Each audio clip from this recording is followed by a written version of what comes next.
எல்லாருக்கும் வணக்கம். இன்றைக்கி நம்ம பார்க்க போகிறது கொய்யாப்பழம் பஜ்ஜி செய்ய போகிறோம்.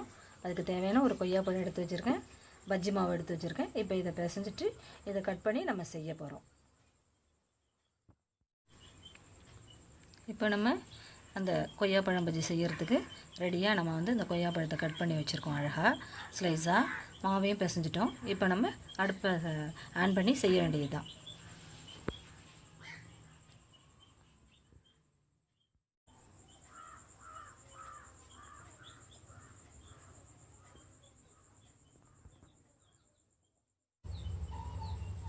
இப்போ நம்ம பஜ்ஜி செய்கிறதுக்கு தேவையான அளவு எண்ணெயை ஊற்றி எண்ணெய் சட்டியை ஸ்டவ்வில் வச்சாச்சு. இது நல்லா சூடான பிறகு நம்ம அதை பஜ்ஜி போட்டு எடுக்க வேண்டியது தான்.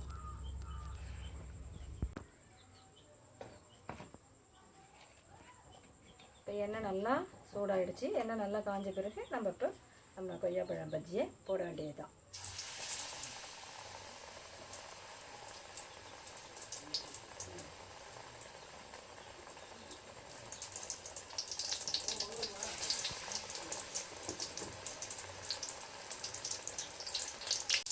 இப்போ நம்ம கொய்யாப்பழ பஜ்ஜி நல்லா வெந்துடுச்சு, ரெடி ஆகிடுச்சு.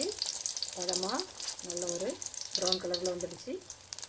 இது ரொம்ப நல்லா குழந்தைங்க சாப்பிடுவாங்க, ரொம்ப டேஸ்ட்டாக இருக்கும். இதை எல்லோரும் ட்ரை பண்ணி பாருங்கள்.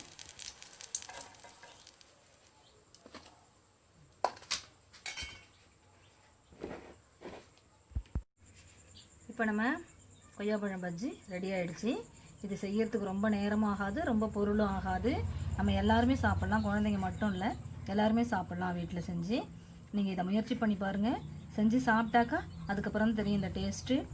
இந்த சேனல் உங்களுக்கு பிடிச்சிருந்ததுன்னா, இந்த ரெசிபி உங்களுக்கு பிடிச்சிருந்ததுனாக்கா லைக் பண்ணுங்கள், ஷேர் பண்ணுங்கள், சப்ஸ்கிரைப் பண்ணுங்கள்.